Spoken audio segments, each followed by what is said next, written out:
يعني اي حد بيسجل في ظهري، هل انا ليه اعرفه يعني ولا ما فهمتش حاجه؟ لان حضرتك والضيف اللي معاك عمال يقولوا حسام والراجل واحد لا شبطان عشان كده. كان جنبك بس يا كابتن مش اكتر. اه حتى يعني حتى ده انتوا بتقولوا على العيال الصغير كابتن، عمالين تقولوا حسام، ما تفهموني انت ايه الموضوع؟ انت دلوقتي يا كابتن حسام اتصالك حابب تقول ايه؟ قول لنا، انا سامعك، اتفضل. عشان انا مش فاهم، انتوا جايبين الصوره وغندر بيسجل معايا مثلا، عايز يسجل معايا، ما فهمتش. فالراجل اللي عمالني يجيبه في ظهري ده عمال الحادث يا كابتن حسام اللي احنا بنتكلم فيه ده حادث عظيم جدا وحادث جلل جدا، وانت سيد العارفين. اما اللقطه اللي جت اللي انت شفتها دي، انا كان تعليقي ليك، لو انت كان تعليقي عليها لو انت كنت واخد بالك من كلامي، انا قلت ناس كتير بترمي نفسها على النجوم، ولكن انا قلت لو انت سمعتني بوضوح انا قلت كده، لكن يبدو ان انت ما سمعتش كويس. معلش حصل خير. الامر الاخر، سؤالي ليك، ده حاط ايده على كتفك بيقول لك ايه؟ ده سؤال، هل هو قال لك حاجه ولا ايه؟ وانت زقيته هو كان بيقول لك ايه؟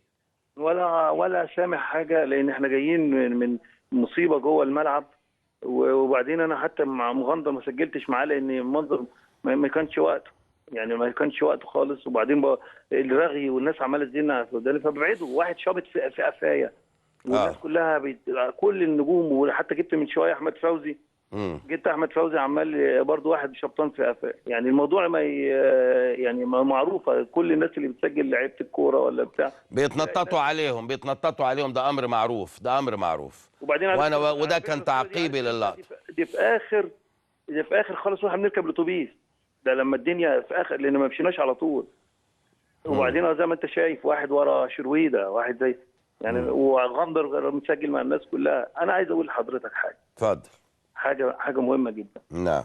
دلوقتي يعني ما شاء الله النيابه ومجلس الشعب في عاملين تقصي حقائق طبعا. والناس اللي توفت دلوقتي اكيد حقهم هيجي، عشان خاطر لا يعني حرام ان هم يروحوا هباء. لازم. تمام. يعني عايزين ندي فرصه للنيابه وندي فرصه للناس لمجلس الشعب ان هم يجيبوا حق الناس دي ونريح كل الناس، لان في نفس الوقت عشان خاطر حاجه واحده، بورسعيد ايا كان الجمهور اللي عمل جمهور كوره، مش عايزين نجمع او نشخص الامور ان ده شعب بورسعيد، لان الشعب ده شعب فعلا انت عارفه كويس يا كابتن مدحت. نعم. ناس كلهم يعني حياتهم في الكوره، حياتهم ان هم ناس غلابه، غالبيتهم 99% ناس مش يعني بتبيع يعني اقول لك ايه، مش لاقيين، حرام يعني في مستوى اقتصادي ضعيف.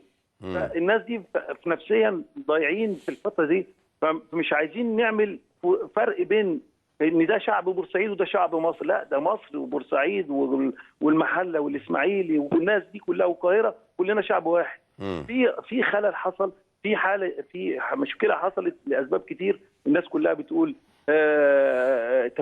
جمهور بين عصبيه من جماهير، ناس تدخلت عايزه تعمل مشاكل في البلد، مشاكل سياسيه، كل الامور كل ده هتوضح قدام الناس. صحيح. فبالتالي مش عايزين يبقى عندنا بورسعيد في اتجاه وننفرها بره مصر خالص، والقاهره في ناحيه والمحله في ناحيه والاسماعيلي في ناحيه.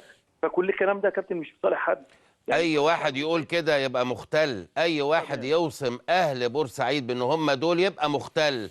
دول مجموعه محدده ومعروفه وهيقتص منهم، اما اهل بورسعيد هذا امر اخر ومختلف تماما. دول اهلنا، اهل بورسعيد دول اهلنا، لكن المجموعه المختله دي لابد ان يقتص منها يا كابتن حسام. وكويس ان في صور يا كابتن وانتوا جايبين الكلام ده يوصل للنيابه، يوصل للمجلس الشعب، يوصل للكلام ده المهم. عشان بص، طب الراجل ده ما هو في كل حته في مصر، في القاهره تلاقي واحد ورا كل تسجيل، تلاقي الناس راكبه فوق ظهر النجوم اللي صحيح. لو هو تشكين في اي حد ما تجيبوه. هل هو دلوقتي لما مال على اللاعب بتاع النادي المصري حسام حسن، هل بقى هو بيعرفه دلوقتي او ده ناس كلها عندها يعني حب التطفل يعني. هي دي، ما انت عارف احنا طبعا دي مساله معروفه، يا كابتن. انا دلوقتي انا عايز اقول لحضرتك حاجه كابتن مدحت، اخيرا احنا عايزين نوصل لحاجه. تكرار القنوات في حته ان عمالين نعيد المناظر اللي حصلت. بنفكر الناس، الشعب والالام اللي هو الناس حاسس بيه سواء اهالي الشهداء او الجماهير، الجماهير كلها، مش هقول النادي الاهلي بس، جماهير النادي الاهلي وجماهير مصر كلها حزينه على الموقف. فكل ما نعيد المواضيع دي تاني يا كابتن مدحت بتولع الامور، والناس بعد ما الناس هديت في التحليل. لا انا بختلف معاك شويه. انا وجهه نظري يا كابتن حسام، لابد ان يشعر الجميع في مصر، المسؤولين الكبار والصغار والشرطه والنيابه والقضاء ولجنه تقاصي الحياه والدنيا كلها، ان احنا هنفضل على هذا الوضع الى ان تصدر الاحكام او تعلن النتائج. احنا بطبعنا لو نمنا مصر بتنام ورانا، فلا بد نفضل كلنا صاحيين الى ان يقتص من الجناه. لابد الصحيان يا كابتن مدحت اللي انتوا بتعملوه صح. لو جالك فيديو جالك بتاع، احنا عرضنا فيديوهات جديده النهارده، في فيديوهات جديده النهارده اتعرضت. وديه النيابه، وديه لمجلس الشعب، هم يفنطوا الصور دي. انت كده ممكن تقول للناس يعني ممكن يبان الراجل اللي هو ممكن شاف نفسه كان في المدرج ممكن يهرب. انت دلوقتي تفاجئوا بان الناس دي الشرايط دي تروح للنيابه وتروح مجلس الشعب عشان يفاجئوا الناس اللي بانت في المدرجات اللي انت جبتها دلوقتي يا كابتن. دي ادله مهمه جدا. بالظبط. المفروض ان انت لو ظهرت دلوقتي هيختفي.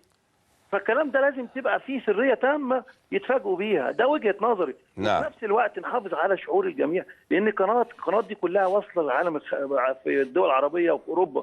كل ما نعيد المشاهد كل ما تقلل مشاكلنا في الناحيه الاقتصاديه والسياحه. يعني احنا عايزين كل حق الناس دي هتيجي لان الصور دي مهمه جدا ومهمه في ايد النيابه. فلكن احنا دلوقتي لما نقعد نعيد الكلام ده هنحسس الناس ان احنا بلدنا لسه بعيد. يعني خليني اقول لك، المشاهد كتيره قوي في مصر بتبعد السياحه وبتبعد امور كتيره جدا، ومش المشهد ده اللي هيزود ولا هينقص. مشاهد كتيره قوي في مصر مع كل اسف، يوميا بنوك بتتسرق، يوميا ناس بتقف عند وزاره الداخليه تحدث، يوميا بنسمع عن هنا وهنا وهنا، وكل ده مذاع عبر الاثير. لكن هذا الامر يتعرض ويتعلق يا كابتن حسام بارواح ناس واسر مكلومه.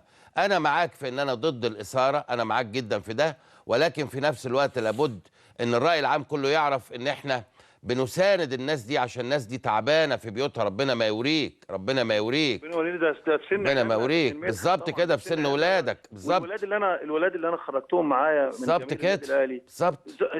ولاد صغيرين قد طبعا لو ما كانوش يشعروا ان احنا متضامنين معاهم دلوقتي يا كابتن حسام. لا بالعكس، انا بتكلم ان انت بتخدم القضيه. لو انت وديت الحاجات دي كلهم وجوه معروفه، خلي بالك ما حدش فيهم هيعرف يروح يمين ولا شمال. نقطه كمان يا كابتن مدحت بتاع كابتن احمد ناجي. نعم. يعني كابتن احمد ناجي طبعا كل واحد بيحاول، طبعا الله يكون في عون الجميع، كله بيحاول يجري بعيد عشان خاطر المنظر اللي كان الجمهور بيجري وراهم. نعم. شوف الكابتن ابراهيم حسن كان بيحمي مع سيد وشريف. ورغم ان يعني الكابتن ناجي طبعا في المشهد ده كان في موقف ان هو كل واحد عايز يعني يبعد بروحه، ورغم ان الجون بتاعه، ورغم ان سيد حفيظ الراجل ده من نفس الفرقه ومن نفس لكن ابراهيم وانا دخلنا في القصص دي لان هي من حاله جدعنه، مش مجرد ان هو مصري ولا النادي الاهلي اللي احنا كنا فيه قبل كده. لا، ابراهيم الناس دي بتحمي الناس دي عشان خاطر ده روح، وعشان خاطر الصحاب، وعشان خاطر احنا الناس دي ما تتمسش بحاجه. طب ما هو شريف جاي من اخر الملعب، والكابتن ناجي كان جاي برضه شايف. كل واحد راح في اتجاه. يعني كابتن ناجي كان ممكن ان هو يشوف مثلا الجون بتاعه كان ممكن يحميه. انا مش انا مثلا بظلم ان الكابتن ناجي ان هو كان ممكن، لكن اشوف الموقف قد ايه كان ممكن ابراهيم يقول لك لا انا ممكن اتعور، انا كنت ممكن اروح فيها. كل واحد بقى يحمي نفسه. اذا كان الكابتن ناجي دي فرقته والراجل والجون بتاعه، بص حضرتك بيبص وماشي في اتجاه. تمام يا كابتن؟ نعم. شوف ابراهيم عمل ايه، وشوف الناس عملت ايه الثانيه. يعني انا الله طبعا يكون في عون الجميع، كابتن ناجي او غيره، لكن انا بقول لك شوف ابراهيم كان ممكن يقول له برضه يقف يتفرج، وكنت ممكن انا اقف اتفرج، وكنت ممكن الولاد الصغيرين اللي احنا خرجناها مع كنت ممكن. بس اصل الجمهور هيقبل منكم، لكن لو احمد ناجي دخل هتفرم يا كابتن وانت عارف. ايوه يا كابتن، انا ساعتها بقى ده واحد باكل معاه عيش، وانا مش بظلمه في حاجه، بس بكلمك في ناس في المواقف الصعبه تبان، وفي ناس في المواقف الصعبه يقول لك يلا نفسي. نعم. احنا ما قلناش يلا نفسي. ولا الكلام ده في ماتش الافريقي برضه، وما كانوش مصريين، كانوا توانسه. لما انا وقع لحد ما قلبي كان هيقف عمال احمل لعيب من التوانسه، كان الكلام ده لان انا اتربيت على كده، اتربيت على الجدعنه انا وابراهيم والشهامه ان احنا نروح مبدئيا في الاول وفي الاخر نروح مصري اجنبي، ما بالك بقى احنا مصريين مع بعض في اللقطه دي. فكل الكلام اللي حصل ده يعني انا بقول ان الحمد لله، يعني اقول لك ايه، الناس اللي توفت ربنا يكون في عون اهاليهم، لكن الحمد لله ان الامور كانت ممكن تبقى اسوأ من كده، ممكن كمان يخش فيها بعض اللعيبه او حد من الجهاز. صحيح. جوزيه طبعا الراجل ما يقدرش يجري، ومع ذلك اتحمى برضه من بعض الناس في الجهاز بتاعنا ودخلناهم المقصوره تحت المقصوره، وانت عارف استاد بورسعيد الراجل ده كان ممكن يروح لان راجل كبير وما كانش ممكن يقدر يجري. فكل الكلام ده الحمد لله احنا مش محتاجين ان احنا نقف. والراجل اللي كان بيتكلم معاك من شويه البورسعيدي شاف قد ايه احنا انا وابراهيم دخلنا، فضلنا بعد الماتش ودخلنا للعيب النادي الاهلي في الاوضه، ولكن بعض اللاعبين وكنت اتمنى سيد عبد الحفيظ اللي كان مدير كوره، وكنت اتمنى الناس اللي شريف والكابتن اكرامي، انا لو شفت واحد بيحميني كنت مش هقول له شكرا، اقول بلاش ذكر اسامي. الحاله كانت صعبه يا كابتن حسام، الحاله كانت صعبه. لا ده انا شفت ابني، يعني واحد بيشوف ابنه كان بيموت، يعني الكابتن اكرامي شاف ابنه بيموت وشاف ابراهيم كان ممكن ياخد له خطه ويروح فيها عشان ابنه. صحيح. ما قالوش شكرا. وبعدين يا كابتن كتبت عنوان قال لك ان في بعض الجرايد او بعض العناوين ان حسام ابراهيم ان النادي الاهلي رفض عزا حسام توأم ومجلس.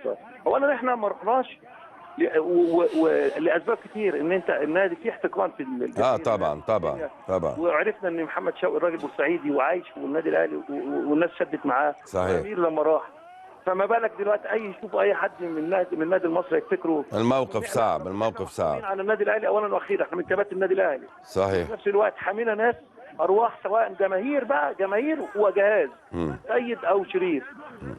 فبالتالي يعني كنا نتمنى ان الكلام يبقى العناوين تبقى مظبوطه من النحس او لو انا متهيألي العنوان ده ما طلعش من النادي الاهلي، لان النادي الاهلي عارف كويس قوي ان احنا ما رحناش وما طلبناش. احنا كنا نتمنى ان احنا نروح العزا، بس احنا عارفين الظروف الموقف. لا الظروف كانت صعبه فعلا، ابراهيم اتكلم الكابتن عادل القيعي قال له انا وحسام تعازينا لجماهير النادي الاهلي ومجلس اداره النادي الاهلي كابتن حسن حمدي والجهاز على حاله الاحداث اللي حصلت، وكنا نتمنى ان احنا نيجي، ولكن طبعا الظروف صعبه، لكن احنا ما قلناش احنا رايحين ولا جايين. فدي بس عايزين نقول احنا بقاء لله يا كابتن، الدوام لله. مش سهل ان يتقال حسام وابراهيم كانوا رايحين وهم رفضوا، لا احنا نتمنى ان احنا نروح نعزي بس ومكاننا، ولكن الامر كان صعب. انا عارف. بقاء لله يا كابتن، بقاء لله. الفترة اللي جايه نجمع ان شاء الله. ده لازم مصر كلها في خير باذن الله. شكرا يا كابتن حسام، اشكرك شكرا جزيلا. يعني محمود بيه انا اسف ان